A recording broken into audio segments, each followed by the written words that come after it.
Hi guys, my name is Shakti Yadav and today I am here with my colleagues Surya and Shashank Shukla. तो आज हम बात करेंगे जो भी लोग ग्रेजुएट्स हैं उनके पास क्या-क्या करियर ऑप्शन हो सकते हैं आफ्टर लॉ ग्रेजुएशन। तो सबसे पहले शशांक बताएँगे कि क्या-क्या उसमें ऑप्शंस हो सकते हैं? जी देखिए इसमें लॉ के बाद कोई भी लॉ ग्रेजुएट जो होते हैं उसमें उनके पास एक तो लास्ट ऑप्शन जो होता है वो एडवोकेसी का होता है। वो एज़ अ लास्ट ऑप्शन आप रख सकते हैं। लेकिन अगर आपको किसी और फ़ील्ड में भी अगर आप बढ़ना चाहते हैं तो आपके पास बहुत सारे ऑप्शंस हैं। जुडिशरी का है, कॉर्पोरेट लॉयर का है और बाकी बहुत सारी चीज़ें हैं। अगर कोई पर्सन लॉ के थ्रू आर्मी में भी जाना चाहता है तो उसके पास भी बहुत सारे ऑप्शन होते हैं। तो उसके थ्रू जा सकता है। तो जुडिशरी के बारे में आप अगर इस पे एक्सप्लेन करना चाहें तो आप बता सकते हैं कि जुडिशरी में कैसे क्या होता है, कितना एफर्ट लगता है? क्योंकि इनिशियली बच्चों को क्या होता है कि पता नहीं होता है कि हाँ, जुडिशरी करना है लेकिन आपको कितना किस डायरेक्शन में वर्क करना है, कितना स्टडी करना है, क्या आपका वो होना चाहिए क्या कहते हैं कि एक कंसिस्टेंसी गोल और कितनी पाथ होनी हाँ। चाहिए? हाँ, तो वो सारी चीज़ें बहुत मैटर करती हैं अगर जुडिशरी में जाना है। तो जुडिशरी के लिए अगर आपको जुडिशरी में जाना है, जज बनना है, सिविल जज बनना है, तो आपको जैसे ही आप लॉ को परस्यू कर रहे हैं या फिर लॉ कर चुके हैं, तो अभी जैसे कि आपने देखा होगा हाल ही में 3 साल का रूल आ गया है। तो आपको लॉ ग्रेजुएशन के बाद आपको 3 साल तक के लिए एडवोकेसी में जाना ही होगा और वहाँ पे प्रैक्टिस करनी होगी, उसके बाद ही आप अपीयर हो सकते हैं। तो और जो लोग परस्यू कर रहे हैं उसके लिए ये है कि आप फर्स्ट ईयर से या सेकंड ईयर से अपने या तो किसी कोचिंग के थ्रू या फिर आप सेल्फ स्टडी के द्वारा भी कर सकते हैं, लेकिन सेल्फ स्टडी में अ, थोड़ा भटकाव हो जाता है क्योंकि पता नहीं होता कि कितना पढ़ें, कैसे पढ़ें। तो अगर आप किसी ऑनलाइन कोचिंग या क्योंकि फिर ऑफलाइन एक कोचिंग डायरेक्शन I बहुत think ज़रूरी होती है, डायरेक्शन बिना आप कोई काम नहीं कर सकते हैं। और कोचिंग या फिर कोई भी आप अगर कहीं से भी पढ़ रहे हैं तो एक डायरेक्शन मिलना बहुत ज़रूरी है। हाँ, हाँ। क्योंकि ये जो आपका जुडिशरी का सपना है इसमें बहुत ही ज़्यादा एफर्ट लगता है और जो सिलेबस है बहुत ही ब्रॉड है। हाँ। बहुत सारे आपको लॉज़ पढ़ने होते हैं, तो वो सारी चीज़ें कवर करना और टाइमली कवर करना वो बहुत मैटर करता है। बट आई थिंक कोचिंग जो है ना वो एक स्ट्रक्चर टाइम टेबल और कंसिस्टेंसी सेट करता है बट एट द एंड आपकी जो सेल्फ स्टडी और प्लस जो आप नोट्स स्पेशली जब हम लॉ के टाइम पे फर्स्ट सेमेस्टर से अगर कोई प्रॉपर नोट्स बना रहे हैं तो वो काफी हेल्प देता है हमें जुडिशरी के लिए प्रिपरेशन के लिए। और आई गेस जुडिशरी के अलावा भी काफी सारे ऑप्शंस हैं जो कि बहुत सारे लॉ ग्रेजुएट ऑप्ट करते हैं, जैसे कि एक ऑप्शन है आईबीपीएस एसओ का। अच्छा, दैट इज इसमें क्या होता है? Basically after your graduation there are certain kinds of exam जिसके थ्रू हम आईबीपीएस एसओ जो कि बैंक में जो लॉ ऑफिसर्स वगैरह होते हैं उनके लिए अप्लाई कर सकते हैं। लॉ तो ऑफिसर जो पब्लिक अंडरटेकिंग्स में यस एग्जैक्टली पीएसयूज पीएसयूज में जो होते में हैं, जो होते हैं पब्लिक सेक्टर अंडरटेकिंग्स में जो हाँ होते हैं उसमें एग्जैक्टली उसकी बात तो बहुत सारे स्टूडेंट्स जो होते हैं which are not interested in litigation और also don't want to go to the corporate sector, they prefer to go there. क्योंकि लिटिगेशन जो है वो एक टाइम टेकिंग प्रोसेस है और उसमें आपको एक दिन रात नॉलेज नॉलेज से ज़्यादा ज़रूरी है आपका कनेक्शन बिल्ड होना। और जनरली बच्चे क्या होते हैं कि जो 5 इयर्स लॉ कोर्स करके जाते हैं, उनके इतने connection according to me develop नहीं हुए होते और फर्स्ट वो जनरेशन इतना के लॉयर होते हैं। एक्सपोज़र उनको नहीं मिलता क्योंकि वो as a first generation lawyer उनको उस पे बहुत ज़्यादा एफर्ट लगाना होता है। तो वो एक Litigation is a मैटर है। tough tough job, I tough guess. लेकिन अगर इसमें एक बारी अगर आपने 4-5 साल आपने कंसिस्टेंसी के साथ दे दिए तो आपको Yeah, काफ़ी फ्रूटफुल वो मिल सकता है। true, agree. तो इसलिए और अभी जैसे कि कॉर्पोरेट कॉर्पोरेट लॉ है उसमें भी आप जैसे Mm. एडीआर और क्या कहते हैं उसे आईपीआर जो हैं, ये भी बहुत अच्छे करियर ऑप्शन है। अगर आप इसमें अपना स्किल बढ़ाते हैं इसमें तो इसके लिए भी आपको अच्छी करियर अपॉर्चुनिटी है इन लीगल फील्ड। और For those students who only want to sit on a desk and do a 9 to 5 job instead of appearing a courtroom in a courtroom and appear in front of a judge. I think for them, corporate law is the best option. And also, I think corporate law gives the stability also. So I guess corporate law आजकल ज़्यादा prefer कर रहे हैं। अच्छा, ये public prosecutor की भी एक जॉब होती है, उसके बारे में बताइए कुछ।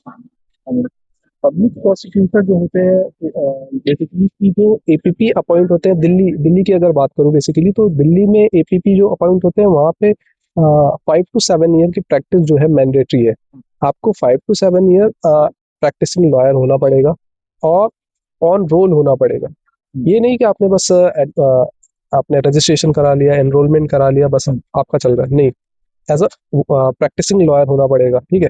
उसके बाद आप एपीपी का एग्जाम होता है। एपीपी का एग्जाम का जो प्रोसेस होता है बेसिकली, उसमें 1 डे एग्जाम होता है, रिटर्न होता है, और दूसरा उसमें सेकंड जो स्टेज होती है उसका इंटरव्यू होता है। तो आप उसके थ्रू पीपी बन सकते हैं, जो एपीपी का होता है, असिस्टेंट प्रोफेसर प्रोसिक्यूशन ऑफिसर जो होते हैं वो बन सकते हैं आप।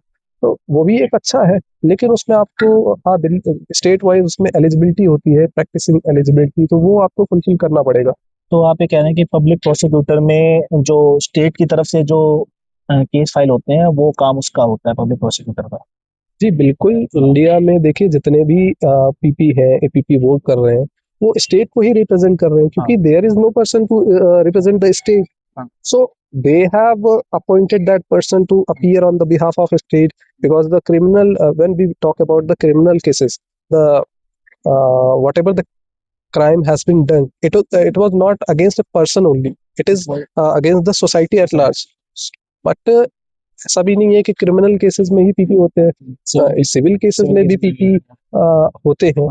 तो वो तो उनको स्टेट को भी रिप्रेजेंट करना होता है, तो वो हो सकता है। और आजकल तो सीबीआई वगैरह भी जो स्टेट एजेंसीज हैं, उसके अलावा सेंट्रल एजेंसीज हैं, उनमें भी लॉ का जो है काफ़ी अच्छा स्कोप है। वहाँ पे आप उनके रिप्रेजेंटेटिव बन सकते हैं एज अ पीपी एपीपी, तो वो अच्छा, उसमें भी काफ़ी अच्छा ग्रोथ है। और ये जो आजकल हाई कोर्ट्स में, सुप्रीम कोर्ट्स में और कुछ लोअर कोर्ट्स में लीगल रिसर्चर की जॉब भी लोग ग्रेजुएट परस्यू कर सकते हैं, उसके बारे में आप कुछ बताइए। लॉ रिसर्चर, जैसे कि मैंने हाई कोर्ट में कुछ दिन वर्क किया था, तो वहाँ पे मेरा ये एक्सपीरियंस है कि जो लॉ रिसर्चर्स की जॉब होती है वो काफ़ी अच्छी जॉब है। अगर आप हाई पे क्योंकि सैलरी करते हैं। हाँ 50 to 80 थाउजेंड के अप्रॉक्स जो है उनका ये पेमेंट होती है, और अंडर अ जज आपको वर्क करना होता है। तो उसमें होता क्या है कि बेसिकली आपको जजेस को सपोर्ट करना होता है उनकी लीगल रिसर्च में। उनकी बहुत सारी चीज़ें होती है, जैसे फाइलिंग वगैरह, जो भी उनका फाइल्स को मेंटेन करना, तो वो सारी चीज़ें आपको एक अच्छा एक्सपोजर देती है। आप लॉ के फील्ड में अगर प्रैक्टिसिंग लॉयर बनना चाहते हैं, तो उसमें भी आपको काफ़ी अच्छा एक्सपोजर मिलता है, क्योंकि बिहाइंड द सीन कोर्ट के क्या हो रहा है वो भी बहुत ही मैटर करता है आपकी हेजिटेशन को हटाने के लिए। तो वो लॉ रिसर्चर्स की जॉब होती है, I think it is better. और जैसे कि सुप्रीम कोर्ट में तो उसका एक प्रॉपर एग्जाम होता है, जो हाई कोर्ट्स हैं उनमें रेफरेंस के थ्रू या फिर आपकी वर्किंग कैपेबिलिटी के ऊपर भी आपको ये जॉब ऑफर की जा सकती है, तो है बेनिफिट इसमें। क्या लीगल रिसर्च की जॉब जो है वो थोड़ी हेक्टिक है? देखिए हैक्टिक तो सारी ही जॉब होती हैं, ऐसा नहीं कह सकते कि हैक्टिक है या नहीं है डायरेक्टली, बट हाँ कि उनको जितनी प्रिविलेजेस हैं उसके अलावा आपको काम भी तो करना पड़ेगा, आप बैठ तो नहीं सकते। जैसे कि जो लॉ रिसर्चर होते हैं उनका बेसिकली काम ये होता है कि जो नेक्स्ट हाई कोर्ट की मैं बात बता रहा हूँ, कि जो नेक्स्ट डे केसेस लग रहे हैं उन केसेस को उनको ब्रीफ बनाना होता है, और वो डिस्प्ले होता है जजेस के सामने। तो वो क्या होता है कि जजेस को एक ओवरव्यू मिल जाता है कि भाई आज इस केस में क्या होने वाला है, तो उसका वो शॉर्ट समरी देख के समझ जाते हैं, क्योंकि उनके पास इतना टाइम नहीं है कि they are just turning the pages and all, no. तो ये अच्छी जॉब है कि आप जिसको वहाँ पे कोर्ट रूम में बोलते हैं पेशी बनाना, पेशी बनाते हैं, बेसिकली वो काम करते हैं पेशी बनाने की। और जजेस को किसी केस का रेफरेंस किसी केस में डालना होता है, तो वो केस का रेफरेंस उनके थ्रू वो रिसर्च करवाते हैं, और उनके थ्रू वो केसेस निकलवाते हैं, फिर अपना पढ़ते हैं, रीड करते हैं, उसमें क्या एसेंस है, क्या हेल्ड हुआ है, वो सारी चीज़ों को वो एक मार्किंग करके रख लेते हैं। और वो उनको और ब्रीफ कर देते हैं। अच्छा, जो स्टूडेंट हैं जो रिसर्च में और जो एकेडमिक्स में जाना चाहते हैं लॉ की फील्ड में, तो उनके पास एक ऑप्शन प्रोफेसरशिप के लिए भी होता है। तो उसमें भी मतलब आप जा सकते हैं कि आप एलएलबी के बाद एलएलएम करके, और फिर आप नेट जेआरएफ का एक पेपर होता है, उसको आप अपने जो भी आपका लॉ फील्ड में फेवरेट सब्जेक्ट है जिस पे आप रिसर्च करना चाहते हैं और एकेडमिक्स में जाना चाहते हैं आगे, और टीचिंग करना चाहते हैं लॉ फील्ड में कॉलेजेस में और यूनिवर्सिटीज में, तो उसको भी आप परस्यू कर सकते हैं। तो ये बेसिकली हमारे नेट जेआरएफ जो है वो एक क्वालिफाइंग एग्जाम होता है जो कि सारे इजीली क्रैक कर सकते हैं, उसमें कितना इतना हैक्टिक नहीं होता। बट आपको अगर उसी फील्ड में एकेडमिक्स में ही टीचिंग प्रोफेशन में जाना है तो आपको पीएचडी वगैरह तक जाना पड़ेगा, क्योंकि अगर आप एक अच्छे जगह पोस्टेड होना चाहते हैं जैसे सेंट्रल यूनिवर्सिटीज है या फिर स्टेट यूनिवर्सिटीज, तो आपको उस लेवल तक कम से कम आपका एकेडमिक्स मजबूत होना चाहिए, क्योंकि वही आपको आगे सपोर्ट करेगा। So basically, there are so many options that one can opt after doing the law. So according to both of you, which option is the best one? ये Like you can give two. Depend करता है कि आपका background क्या है। अगर आपका background strong है फाइनेंशियली तो आपको लिटिगेशन में मतलब परस्यू करना चाहिए, क्योंकि I think litigation जो है वो starting के 5 या 10 years जो है उसमें काफी struggle है. हाँ Do you agree? स्ट्रगल तो है, मतलब Like in financial you terms you also. cannot deny that there is no struggle। और आपको जैसा रील्स में इंस्टाग्राम पे या सोशल मीडिया पे दिखाया जा रहा है कि ब्लैक कोट पहना, बहुत सारी रिस्पेक्ट हमें मिल रही है, बहुत सारी चीजें हो रही है, कोर्ट रूम में हम जस्ट जाके बहस कर रहे हैं, वो उतना नहीं होता, ऐसा नहीं होता है, ऐसा सिनेरियो बिल्कुल सही नहीं है, क्योंकि आपको लॉयर बनना है और आपको बस आर्ग्यूमेंट नहीं करना है, आपको आर्ग्यूमेंट के पहले बहुत सारी चीजें होती है जो आपको प्रिपेयर करना होता है, आपको खुद से भी पढ़ना होता है, ड्राफ्टिंग जैसी चीजें जैसे आप बता रहे हैं, रिसर्च करनी होती है बहुत सारी। But guys, like mostly जब मैं देखती हूँ स्टूडेंट्स को भी, तो we often compare litigation with corporate life. और जो litigation के साइड के जितने advocates होते हैं, they highly condemn the corporate lawyers, और corporate lawyers जो होते हैं वो सेम कहते हैं कि litigation is so hectic. तो जैसे बट दोनों के pros and cons तो होंगे। हाँ बिल्कुल, जैसा कि आपने बताया कि कौन सा हम प्रेफर करना चाहेंगे, ये डिपेंड करता है बैकग्राउंड पे, आपका क्या किसमें इंटरेस्ट। हो सकता है कि आपको लिटिगेशन बहुत इंटरेस्ट, लेकिन शुरुआत में उसमें पैसा नहीं है, Exactly. तो आपको कुछ ना कुछ कहीं ना कुछ छोड़ना पड़ेगा, आपको कुछ ना कुछ आपको अपॉर्चुनिटी को कहीं ना कहीं आपको देनी पड़ेगी। इसीलिए ये डिपेंड करता है उसका बैकग्राउंड क्या है और उसका इंटरेस्ट किस चीज में।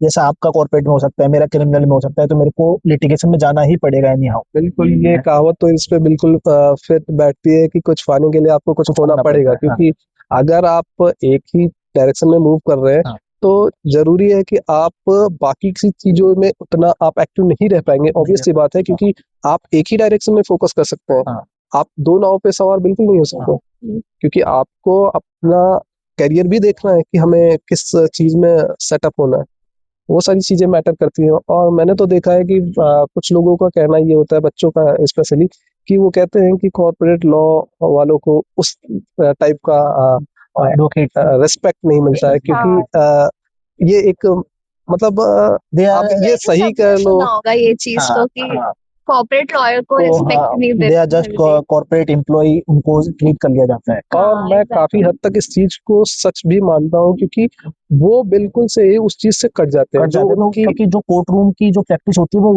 उससे इतना फेमिलियर नहीं होते वो लोग, बिल्कुल, है ना। बट जो मोस्टली जो लीगल रिसर्च और जो ड्राफ्टिंग वगैरह जो फाइल होती है वो तो कॉर्पोरेट लॉयर भी तैयार कर रहे होते हैं ना, बट वो अपीयर नहीं होते कई बार, है ना, तो उसमें है। बट आई थिंक लिटिगेशन का ये है कि लिटिगेशन में आप कोर्ट रूम में भी अपीयर हो रहे हो, आप बाकी के सारे of the court room work जो है वो भी कर रहे हो, बट कॉर्पोरेट में आई गेस आप मोस्टली आप क्रिमिनल और सिविल प्रैक्टिस से दूर हो और आप सिर्फ ड्राफ्टिंग और ये सारी चीजें और कंपनी वगैरह से रिलेटेड कर रहे हो काम। तो डायरेक्ट एक्सपोजर आपको कोर्ट रूम का नहीं मिल रहा है तो आपको उस तरह से लोग ट्रीट भी नहीं करते हैं। और एक बच्चों में आजकल क्रेज है कि बिल्कुल से हवाबाजी करनी है, सारी चीजें करनी है, हमें स्टिकर का टैग एडवोकेट का स्टिकर लगा लेना है अपनी बाइक पे, अपनी कार पे और घूमना है। तो ऐसा लगा के घूमना है, ये अलग चीज हो गई, लेकिन एग्जैक्टली आपको नॉलेज भी उस लेवल का होना चाहिए कि भाई अगर आपने किसी ट्रैफिक रूल को ब्रेक किया और आप बहस करने लगे ट्रैफिक पुलिस से, तो ये तो गलत है। और आप उस तरीके से बिहेव नहीं कर सकते, क्योंकि आपने एक लॉ डिग्री ली है, आप एक लॉ डिग्री होल्ड कर रहे हो, तो आपके अंदर उतनी रिस्पॉन्सिबिलिटी होनी चाहिए एज मतलब गुड सिटीजन, रिस्पॉन्सिबल सिटीजन। तो हमें बाकी सारी चीजें भी ध्यान में रखनी होती है। तो दोस्तों, ये आज हमने डिस्कस किया कि आफ्टर लॉ ग्रेजुएशन के बाद आप क्या क्या करियर ऑप्शन परस्यू कर सकते हैं। तो आज के बहुत सारे ऑप्शंस पता चले होंगे आप लोगों को। तो आप इन करियर ऑप्शंस पे और रिसर्च कीजिए और अपना इंटरेस्ट और अपना बैकग्राउंड के हिसाब से आप परस्यू कर सकते हैं। और प्लीज कमेंट कि आपको अगर कुछ और जानकारी चाहिए तो आप हमें कमेंट कीजिए और बताइए कि आप कौन सा करियर चूज करेंगे after your LLB। Thank you.